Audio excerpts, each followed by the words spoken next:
बेटा मैंने कितने बच्चे देखे हैं जो शुरुआत में सीरियस नहीं होते, लास्ट के फंड्स में कमबैक करते हैं, टॉप 100 में रैंक निकालते हैं, टॉप 500 के अंदर रैंक निकालते हैं। तुमको एकदम कस के एकदम किसना पड़ेगा। शाम हुई, खाना पीना खाया, फ्रेश हुए, वापस आए, कॉपी पेन उठाया, लग गए वापस, फिर रात में आओ वापस बैठो, रात में आओ वापस बैठो। तुमको बेटा सच बताऊं, दिल से बताऊं, इसके बाद तुम्हें जरूरत नहीं पड़ेगी आगे।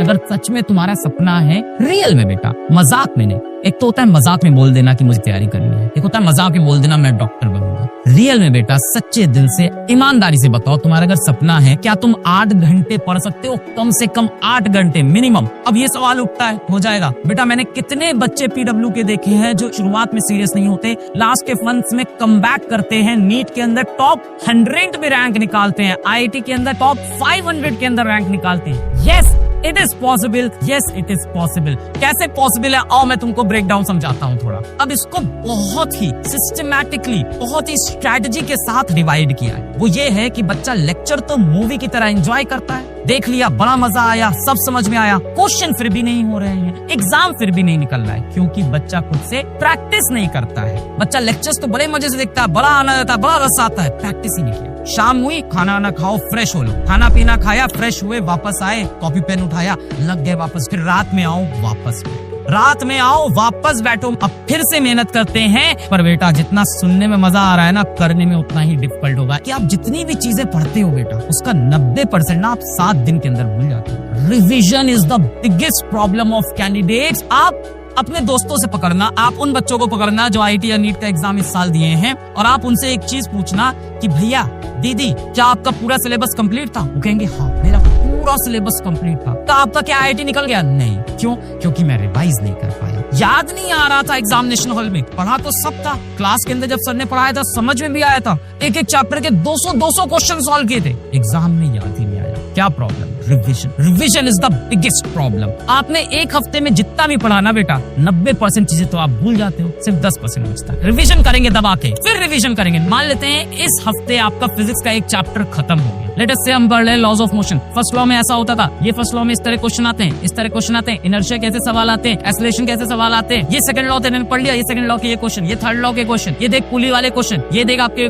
इंक्लाइन प्लेन वाले क्वेश्चन, ये देख सीडो फोर्स वाले क्वेश्चन। कोई भी बच्चा जो हिम्मत नहीं रखता है ना वापस लड़ने की, मैं आपसे बेटा रिक्वेस्ट करूंगा आना मत। आपका मैं फीडबैक भी नहीं दूंगा। जो बच्चा एक्चुअल दिल से फाइटर है ना, 9, 5, 14, 2, 16 घंटे एक चैप्टर पे अपने को कितने मिले थे? 30 घंटे। अभी भी 14 आवर्स, 14 घंटे अभी भी आपके बचे हुए हैं, जिसमें आप बेटा सेल्फ स्टडी, प्रैक्टिस, रिविजन खुद से भी कर सकते हो। तुमको बेटा सच बताऊं, दिल से बताऊं, इसके बाद तुम्हें जरूरत नहीं पड़ेगी यार। ये 16 आवर्स एक्चुअली इनफ होंगे, जिसे हम बोलते हैं गोल्डन पीरियड। ये 14 आवर्स में तुम थोड़ा ऊपर नीचे भी कर गए ना, कोई टेंशन नहीं है, यहाँ पे चीजें संभल जाएगी। पर यहाँ तुमने ऊपर नीचे किया ना बेटा, फिर अब समय नहीं है। 14 घंटे पढ़ूंगा, 14 घंटे की रोज पढ़ाई करेंगे। आई प्रॉमिस, अगर तुम नहीं लिखोगे मैं बंद कर दूंगा, क्योंकि कोई मतलब नहीं ना, कोई मतलब नहीं। मैं किस लिए सब कर रहा हूँ? तुमको एकदम कस के एकदम घिसना पड़ेगा। तुम डिसाइड कर लो कि तुम्हें अभी भी डॉक्टर बनने का सपना पालना है या ऐसे छोड़ना है। ऐसा तो है नहीं कि तुम्हें कुछ भी नहीं आता है, तुम्हें काफी चीजें आती है। जिसकी प्रिपरेशन खराब है, जिसकी प्रिपरेशन ठीक है, जिसकी प्रिपरेशन अच्छी है, सभी के स्कोर यहाँ से बढ़ेंगे। जो भी आप पहले परफॉर्म कर रहे थे, वहां से आपका स्कोर 50-100 बढ़ जाएगा, है ना। मतलब सपोजिटली अगर आप 350 पे हो तो आप 450, 500, 550 पे पहुंच सकते हैं। 500 इसलिए बोला कि ऑलरेडी किसी के 550 आ रहे हैं, तो भाई 600 हो जाएंगे, 600 आ रहे हैं, 650। जिसकी तैयारी बहुत खराब चल रही है उसमें ज्यादा इंप्रूवमेंट आएगा, ये डेफिनेट सी बात होती है, क्योंकि बाद के नंबर टफ होते हैं। तो अगर किसी के अभी भी 300 नंबर आ रहे हैं, तो डेफिनेटली आपका बहुत बढ़ने वाला है। सर हमें तो पता ही नहीं कितने नंबर आ रहे हैं। क्या तैयारी कर रहे हो? मजाक कर रहे हो क्या तुम लोग? मैंने टेम्पो के पीछे लिखा हुआ